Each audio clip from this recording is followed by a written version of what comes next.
Okay. Brother EB, success after lockdown. We on live StreamYard. We have the brother today, Mr. Eddie Fordham, that we just want to talk to and have a conversation with. First and foremost, it's nice to meet you formally. I don't have my partner here today, but I think you'll meet him in due time. My partner Anthony Colon, we both do this podcast together. He lives in Florida. I live in New York. He Okay. he uh he's a business owner, so he's very busy, but we definitely gonna, make him accessible, when Absolutely. when we do another interview with yourself. What part of So Florida is he in? Boca Raton.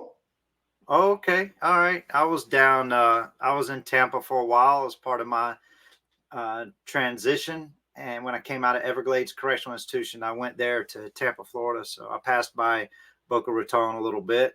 Yeah.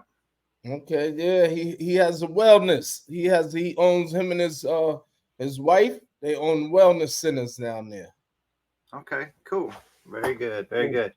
Yeah. I want to say, before we get in a conversation, I just want to tell you I watched a couple of episodes of Success After Lockdown, and I really like your platform and how you give voice to those with lived experience and tell their positive stories, because I think all too often the media hypes on the negative, and I like that you bring out the positive, because really that's the story that I think people really want to hear. No, absolutely. I second that emotion. That's why upon my release after serving 27 years and 6 months, that Hmm. that was something that I always had a knack for, from seeing other men go home and come back to things like graduations that we had Yeah. college, we had a progressive I was in a progressive prison in New York State, and we had college programs and just all type of different organizations with things going on in for the community, that we got raised some money, and we had a lot of stuff to happen for the community with the limited resources that a lot of us men had in the facility, in the prison, in New York State prison. And so I've seen these brothers coming back and out in their community now after doing 25, 30 years, making a difference in their community. So, I used to tell myself prior to coming home that I want to highlight this because, Hmm. I know how high the recidivism rate and how, society focuses on the recidivism rate in New York State. Hmm. I know they do in other states as well, but Right. I can only speak for New York State because that's where I was, and I seen how much they put this lens on recidivism. And so I begin to notice that, hold on, this recidivism rate is kind of going down, Hmm. after so many years. I'm talking about, it was very high in the 90s. And then when the 2000s came in the mid 2000, 2010, it started falling. And I believe, and I know, you know, I can attest to this, that those the men and women that I highlight, they are the sole reasons for that recidivism rate going down, because they're not going back. They staying home, and they are part of their community, and they giving back positively to their community. That's So, right. this was something that was dear and important to me, um, upon my release. You know, Absolutely, absolutely, and you're right about the recidivism rate. And the thing that I think is making a big difference is that people are beginning to understand that things like education and vocational programs, they work. They help to reduce the recidivism rate. Now, that's to say the the person has to take advantage of it. You know what I mean? It's not. I would absolutely. I wouldn't give credit to the system itself for reducing the recidivism rate. It's the individual that takes advantage of the tools that are provided, and they go through the change process in spite of prison, you know. And so I'm really happy that you have this platform that talks about people's success after lockdown. But man, how much of that success really begins within the individual before they get out? Because No question. freedom That's starts inside, you know?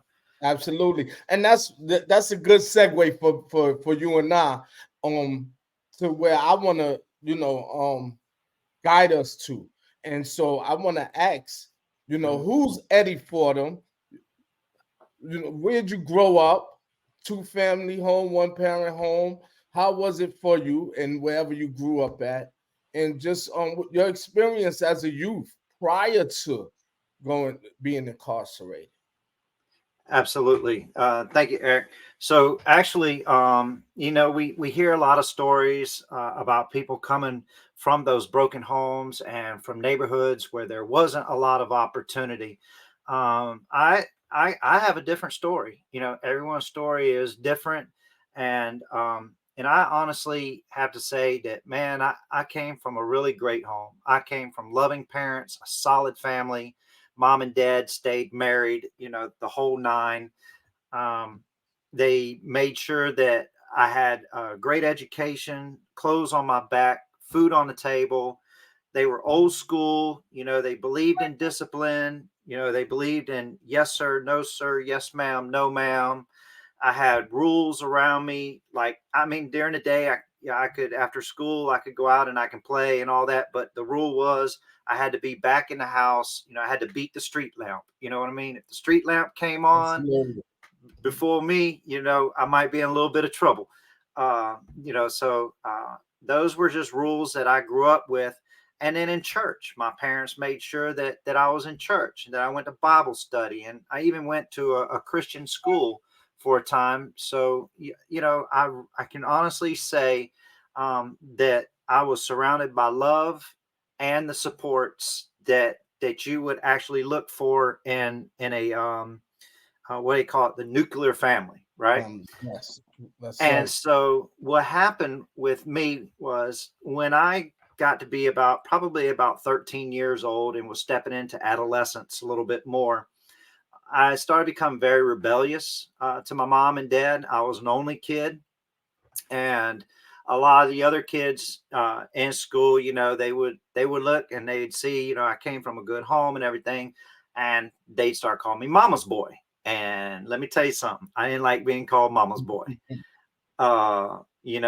I felt like the way to, like, do away with that name or that reputation was to start acting out.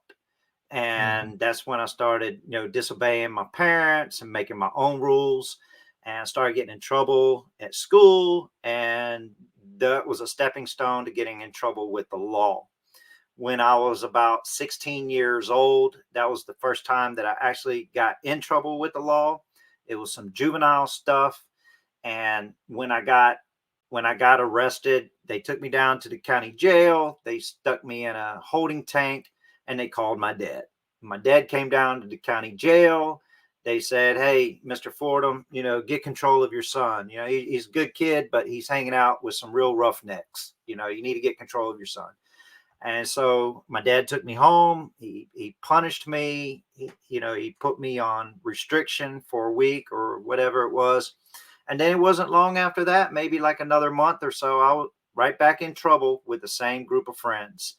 And and I felt like my friends were accepting me. I felt like I was getting somewhere with them, and not really understanding that what I was doing, I was tearing the fabric of the way that I was raised, and I was tearing the fabric of the future dreams and aspirations that my parents have for me. And Absolutely. the more emboldened that I got with my group of friends at that time, the more I felt as a juvenile, I felt invincible. I literally felt like I had a bulletproof vest, like Superman. You could shoot a bullet at me and it would just bounce off my chest. And a lot of that came from when I did get in trouble with the law. My dad would come down there to the county jail, not happy, of course, but he could walk in there and he could say, "Hey, let me get my boy, and I'll handle this." And then he'd take me home and, he'd handle it. Um, Now, what happened was when I was about 18 years old, I had just turned 18 by 1 month and was a senior in high school. One of my friends called me up and asked if I would drive him to go do a drug deal. And since I had already been getting in trouble with the law and everything, and had been involved in some burglaries, stealing a jet ski and stealing some car parts out of a junkyard, for someone to say, "Hey, will you drive me to go do a drug deal?" To me was like, "Hey, they accept me." I felt like I finally Yeah. got to, like I finally got to the board of directors. You know what I mean? And if I And could, real quick too, and sorry to cut you off, I want you to hold your thoughts there. But if I could, like, when I look at what you said, it's like a condition, a conditional system that's going on. Because I think that we all have similarities when it comes to the streets. I don't care where you at. I don't care what hood. I don't care if you in the suburbs or wherever you at. When you going out into them streets and you being a part of the crew, that I think that's all a systematic condition that's going on. And then we develop what I always like to tell a lot of people that I believe is a distorted value system oh that yeah, we go through, while we going through that process, so it's kind of hard to come out of it now. And that's what my mother used to always tell me, more so my grandmother, you're going to learn the hard way. You know what I mean? If you're going to be either 6 feet under or in the prison, and that's what happened. that's Prison right. happened to me. But yeah, go ahead. You were saying at 18. Absolutely, at 18. And being hard headed, my dad used to also say, "Son, you're hard headed gonna make a soft butt." And Always. he was right. And so he had said, after that second time of picking me up down at juvenile, he told me, he says, "Son, you only get 3 strikes. One more time, I'm washing my hands clean." And my dad, he was a man of his word. If he told you something, you can take it to the bank, right? And so that third time, when I got in trouble, I want to get a little bit ahead of myself.